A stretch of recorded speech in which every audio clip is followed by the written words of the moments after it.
gars, je viens de voir Avatar au cinéma en 3D. C'était génial. Mais, au fait, comment ça marche la 3D?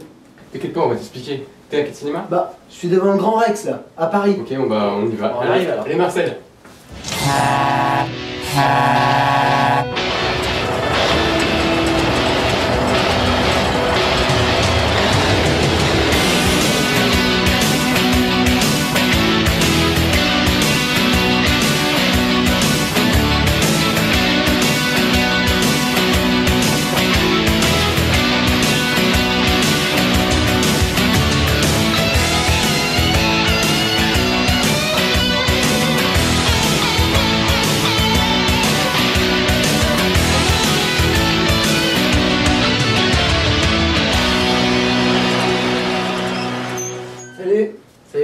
Salut. Alors cette 3D, comment ça fonctionne? Bah déjà, est-ce que tu as juste une petite idée de comment ça fonctionne la 3D? Bah, il me semble qu'en l'absence de lunettes, on pouvait distinguer deux images différentes. Est-ce que ça a un lien? Effectivement. Mais tout d'abord, il faut que tu saches comment ça fonctionne la vision au quotidien. Ah, ça je le sais. L'œil est constitué de la pupille, de la rétine, ainsi que grand nombre de cônes et de bâtonnets qui servent à capter, respectivement, les couleurs et l'intensité lumineuse. Ces cônes et bâtonnets vont reconvertir ces informations en messages nerveux qui vont arriver au cerveau par le nerf optique. Cependant, ces informations ne sont pas rassemblées. C'est-à-dire que l'image que recevra le cerveau sera inversée en noir et en blanc. Ce sont donc les aires corticales qui vont reconnaître et restituer l'image. Ces zones, qui se trouvent dans le cortex visuel, travaillent de manière complémentaire afin d'élaborer une image unique et nette. Après cela, ces informations, permettant de voir une image nette et précise, sont envoyées dans deux zones.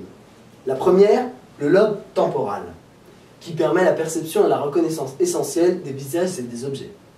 La deuxième, le lobe pariétal, qui est impliqué dans la restitution des informations au cerveau et dans la perception de l'espace. C'est exactement ça. Tu mets pas Tiane. Certes, mais je ne comprends toujours pas comment fonctionne la 3D. Une seule chose à la fois. Déjà, il faut que tu saches que l'homme voit son environnement en 3 dimensions grâce au fait qu'il ait 2 yeux. En effet, nos 2 yeux, étant espacés chacun de 6,5 cm, voient la même chose mais dans un plan et un angle différents. Pour vérifier ceci, il suffit de regarder un objet proche avec seulement un œil, puis l'autre. On constate effectivement que nos 2 yeux voient la même chose mais sous un angle légèrement différent. Ainsi, lorsqu'on regarde l'objet avec nos 2 yeux, notre cerveau va superposer les 2 images de nos 2 yeux, ce qu'on appelle la fusion, pour n'en donner qu'une seule. Et c'est cette addition des 2 images qui nous permet de percevoir la profondeur, qui est la 3e dimension. Ainsi, pour simuler une impression de profondeur sur une image plate, il en faut en réalité 2 qui montrent le même objet dans un plan différent. Dans ce nombre de 2 images, il suffit alors que chaque œil voit seulement l'image qui lui est destinée. Pour commettre ceci, on a les techniques dites de stéréoscopie, qui respectent toutes les conditions nécessaires à la vision de 3e dimension quand on y vient d'expliquer. Il existe 3 principales techniques de stéréoscopie qui ont le même but. Le même but? Faire en sorte que chaque image voit ce qui lui est destiné. Effectivement. Et donc, comme technique, il y a l'anaglyphe. C'est la technique qui utilise les fameuses lunettes rouge et cyan. Les 2 images sont superposées l'une sur l'autre, mais l'une est rouge et l'autre est cyan. Ainsi, pour que chaque œil voit l'image qui lui est destinée, on utilise la synthèse soustractive à l'aide de filtres. Les verres de lunettes sont donc de simples filtres. L'œil gauche voit l'image avec le filtre rouge, donc il ne voit que la partie rouge de l'image. Même chose pour l'œil droit avec le filtre cyan, qui voit que la partie cyan de l'image. Cette technique a l'avantage d'être très économique, puisqu'elles peuvent être utilisées sur n'importe quel type d'écran. De plus, les lunettes sont très bon marché, car ce ne sont que de simples filtres. La deuxième technique est celle des images polarisées, aussi appelées 3D passive. Le principe de cette technique repose sur la polarisation de la lumière. Les 2 images projetées sont chacune polarisées dans un angle perpendiculairement différent. Par exemple, une horizontalement et une verticalement. Dans ce cas-ci, les lunettes possèdent des verres dits polarisés. Ainsi, le verre de l'œil gauche ne laissera passer que la lumière polarisée verticalement, et le verre de l'œil droit ne laissera passer la lumière polarisée horizontalement. Ces lunettes ont l'avantage d'être très légères. Celle de Philips, par exemple, pèse seulement 17 grammes. Par contre, cette technique nécessite des écrans spécifiques, car ils doivent être capables d'afficher des images polarisées. Enfin, la dernière technique est celle de la 3D active. Ici, les deux images sont affichées en alternance à une vitesse folle. Image gauche, image droite, image gauche, image droite, etc. Les lunettes cachent également, de manière alternative, l'œil gauche puis l'œil droit grâce à des cristaux liquides contenus dans les verres qui vont teindre le verre en noir et donc obstruer la vue d'un des deux yeux. De plus, les lunettes sont synchronisées avec l'écran afin d'obstruer au bon moment la vue de l'œil gauche et de l'œil droit, afin que chaque œil ne voit que l'image qui lui est destinée, et ce, à l'aide d'un capteur infrarouge intégré aux lunettes.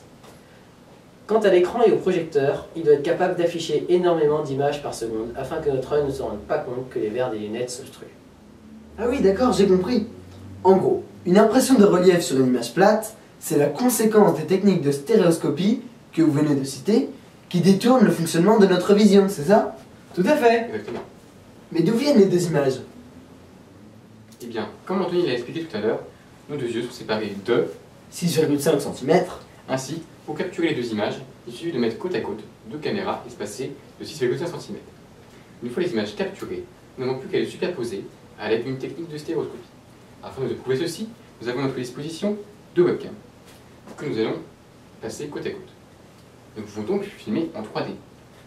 Pour la superposition, nous allons utiliser la technique d'anaglyphe à l'aide d'un logiciel de montage vidéo. Mettez vos lunettes, c'est parti.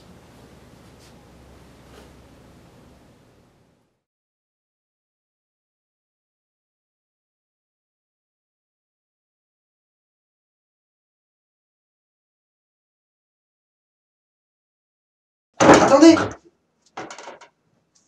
N'existe-t-il pas une technique pour voir la troisième dimension sans lunettes? C'est vrai, les lunettes c'est plutôt encombrant et ça peut coûter cher. C'est 1 à 8 euros pour les paires anaglyphes, 8 à 40 pour les paires polarisées, et c'est encore plus cher pour les paires actives. Si. On appelle la stéréoscopie sans lunettes l'autostéréoscopie. Le but de ces techniques est encore ici le même. Faire en sorte que chaque œil voit l'image qui lui est destinée. Parmi ces techniques, on peut compter celle de la barrière parallaxe, qui, comme son nom l'indique, utilise une barrière placée de telle sorte que les deux yeux voient seulement les pixels qui leur sont destinés. Mais ne faut-il pas être sous un certain angle pour que la barrière fonctionne?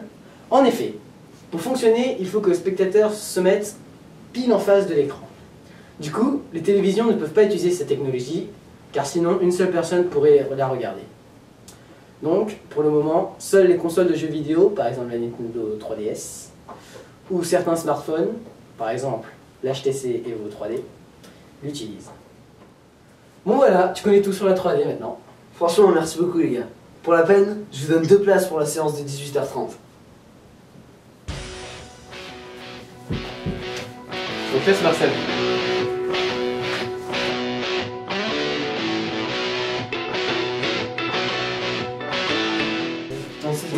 Et là on rigole pas là, sérieux. Il ne faut pas dire ça parce que ça je rigole. C'est pas grave, faut pas. Allez les gars, je viens de voir Avatar en...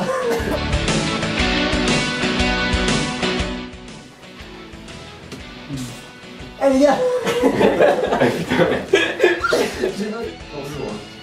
Effectivement. Et...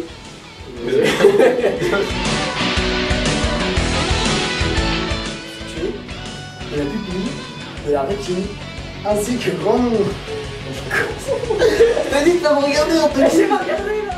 On a ceci. On a des techniques dites de stéréoscopie qui fonctionnent. Qui respectent. Quoi? Qui respectent, mais plus.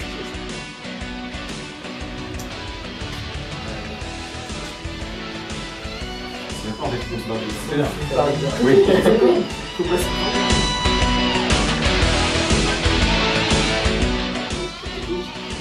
Les écrans spécifiques. Dans le capable. Non, t'as ça un peu français là. Je peux T'as le ça dire. gros bien. Du coup, ça avance sur Ah, j'avoue. Attention. Et pour que chaque image, chaque œil... J'improvise trop là.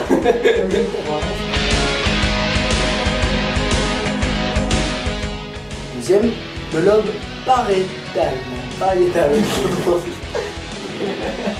D'accord, t'es prêt? Ah oui, d'accord. Counter Strike. Superposées l'une sur l'autre. Mais l'une est rouge et l'autre est science en fait. Parce que science c'est la. Mais c'est les fameux, tu dis les fameuses lunettes.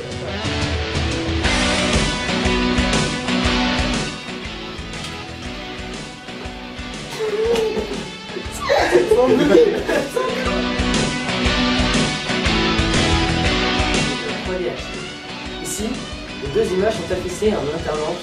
Ah, c'est marrant, j'ai un petit peu sauté là. Je vous afficher en alternance. Il est impliqué dans la restitution des informations au cerveau et dans la perception de l'espace. C'est extrêmement ça. Ah non, c'est pas envie de dire là. Tu me dis quand c'est fini parce que moi je sais pas. De l'espace, l'espace. On l'appelle la stéréoscopie Oh, sonore. mais c'est bon.